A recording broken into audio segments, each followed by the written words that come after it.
Hi guys! So it's been a really long time since I've done a video, and I wanted to touch base. It's been a tougher part of the adventure.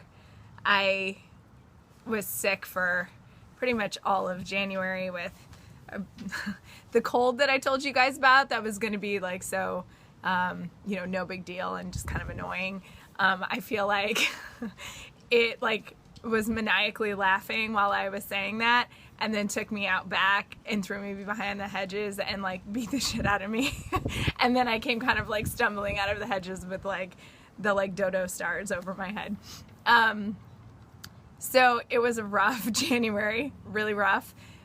Definitely underestimated the effect of being immunosuppressed. And so I'm feeling good right now, but I'm much more weary and cautious of illness and germs than I was before. And just kind of praying that I can keep as healthy as humanly possible until the end of this chemo stuff. So let's see. I've also had, as many of you know that see me on Facebook, I've had a hard time with all of the changes politically and socioculturally. So I'm trying to find a peaceful way of taking action that feels good to me, and not living in a space of fear as much as possible, as well as just trying to accept the fact that we've kind of lived a charmed life in this country, at least, especially those of us that are more privileged, and so things are not always going to be great forever, and I think we have some sort of hard lessons to learn around that. So anyway, I'm kind of finding a little bit more of a middle ground, I think, with that. I am recognizing that my fatigue is far more prevalent. I had heard that it was cumulative, so I was somewhat prepared for what that meant, but I have had some pretty intense lessons of humility. I teach patients about energy conservation and have for many, many years. And I did not understand how hard it is. That there's sort of you have to budget your energy to get through the day, but not just through the day. You have to budget your energy to get through the week and then to get through the month.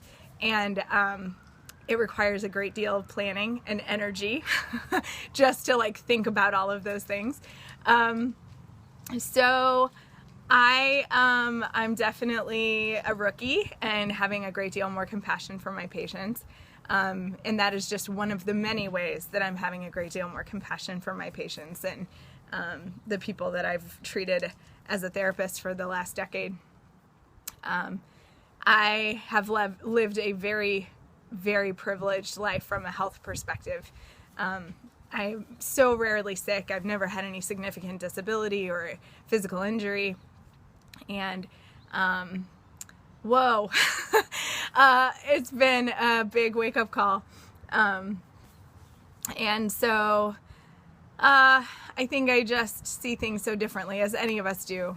Anytime we have a big new experience and we thought for sure before we understood it, and then we were like, oh no, we had no idea. I thought that I understood the value of having health insurance. Nope, not at all. Did not understand that. Didn't understand the importance of having health insurance when you have a chronic condition that requires, tests that cost the same amount as a luxury car. So, that's fine. Lots and lots of education. Always a student, so that's, humbling. So those are basically the, sort of cancer updates. I know some of you are interested in the dating thing that I mentioned way back in, I don't know when that was, December maybe, that I was mentioning that I had signed up for a dating website. So it's not been super active. I chose to be really explicit and fully disclose that I was in the middle of cancer treatment on my profile so that I didn't have to deal with people who weren't interested in that. And I didn't have to like walk on eggshells around telling people that. And so that's great because it's actually only funneled to me people who have a certain level of like compassion in their heart as well as like grit for real life stuff.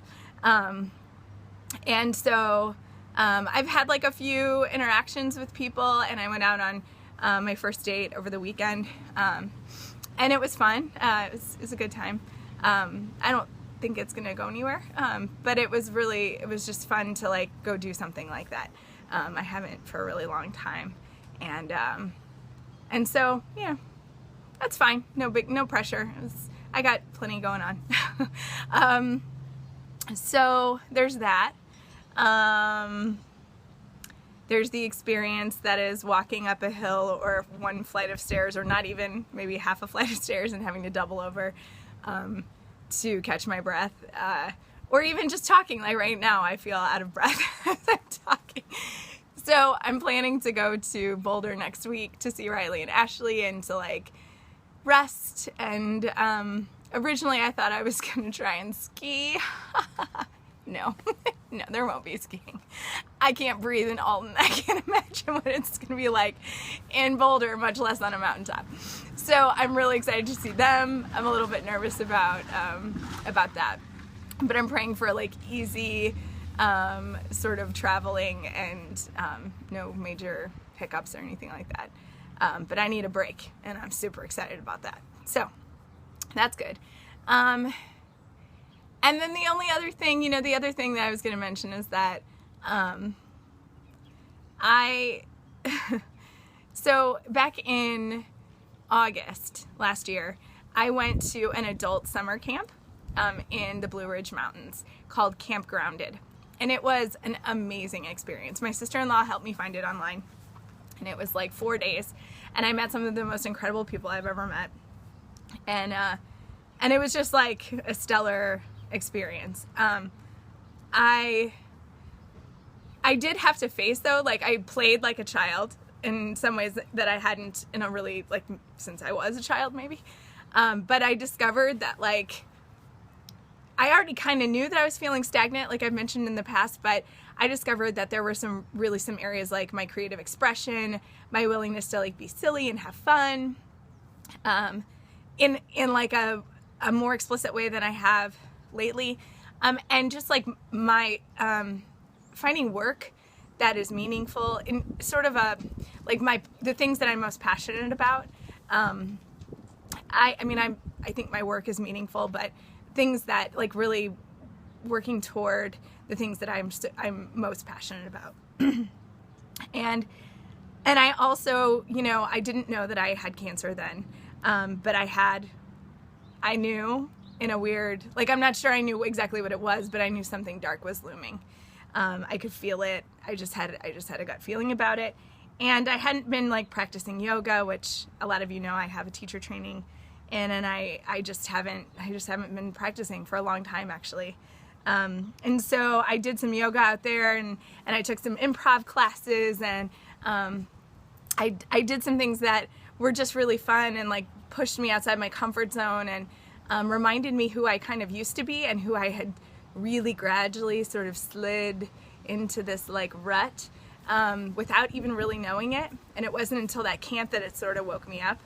And they had us at the end of the camp write a letter to ourselves that would be sent to us in 6 months, and to sort of like share whatever insights we had from the camp and any messages we wanted to send to our future self. I just received that letter today, and it was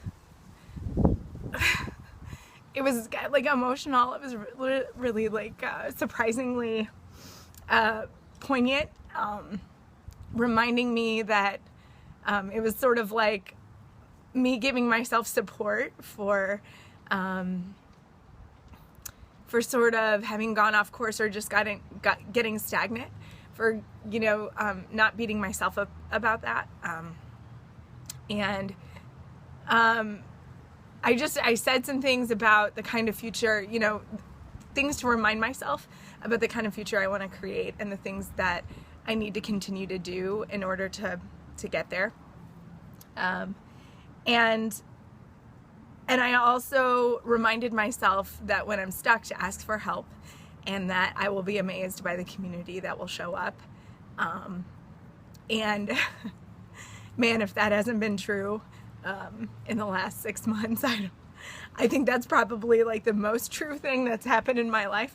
And I certainly have done a lot of things that have made me really uncomfortable, but I'm so grateful for having had that experience then, and it sort of prepped me for getting through all of this. So it was just yet another sort of reminder about how important it is that we really create communities that support us, and that we can support others in, that we just can't do it alone, because, you know, life throws us these curves, and it's just more fun to get through the hard stuff when you have other people with you. So thanks for being with me, and for reaching out and checking on me, and for making me food, and you know, all of the things, all of the many things that you've done. So I hope you guys are doing well, and that you're enjoying this like really gorgeous 63, 65 degree day in February. I am. And I will talk to you all soon. Much love. Bye.